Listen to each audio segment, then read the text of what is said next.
जब मुझे आप लोगों ने काम दिया तो हम अब 10 नंबर ही थे।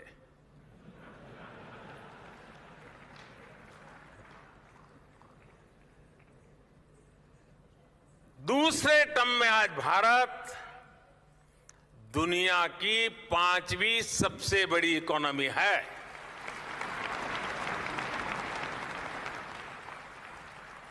और ये ट्रैक रिकॉर्ड के आधार पर, बातों बातों में नहीं, ट्रैक रिकॉर्ड के आधार पर मैं कह रहा हूं, मैं देश को ये भी विश्वास दिलाऊंगा कि तीसरे टर्म में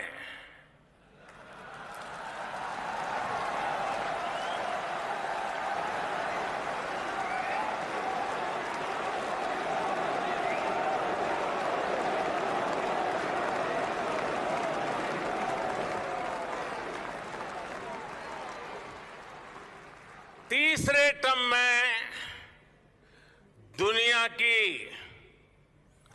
पहली 3 इकोनॉमीज में एक नाम भारत का होगा।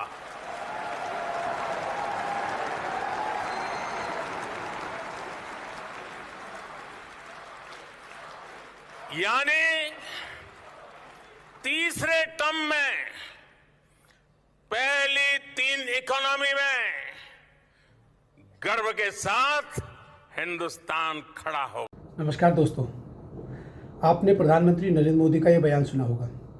ये बयान उन्होंने कल दिल्ली में प्रगति मैदान में एक ITPO के कन्वेंशन सेंटर का उद्घाटन के दौरान कही थी। एक राजनेता में इतना कॉन्फिडेंस कहाँ से आ सकता है कि चुनाव को अभी 6 महीने हैं और वो चुनाव से पहले ही कह देते हैं कि मैं तीसरे टर्म में आ रहा हूँ। मतलब उनके बयान से तो यही जाहिर होता है। मुझे लगता है एक नेता में इतना कॉन्फिडेंस उसके द्वारा किए हुए कामों से आता है।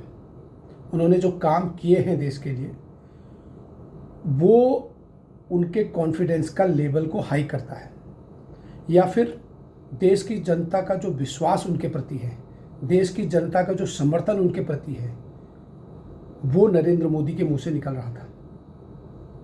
नहीं तो एक बात बताइए, जहां 26 राजनीतिक दल 2024 में नरेंद्र मोदी को सत्ता से बेदखल करने के लिए दिन रात एक किए हुए हैं, वहाँ नरेंद्र मोदी सहज भाव से आके कह देते हैं कि भाई मैं तीसरे टर्म में आ रहा हूँ और तीसरे टर्म में मैं आके भारत को टॉप 3 की अर्थव्यवस्था में शामिल करके रहूँगा। नरेंद्र मोदी जानते हैं, चाहे 26 दल मिल जाए या फिर 56 तो वही हैं, क्योंकि उनके साथ देश की जनता है, उनके साथ देश की जनता का प्यार है। धन्यवाद।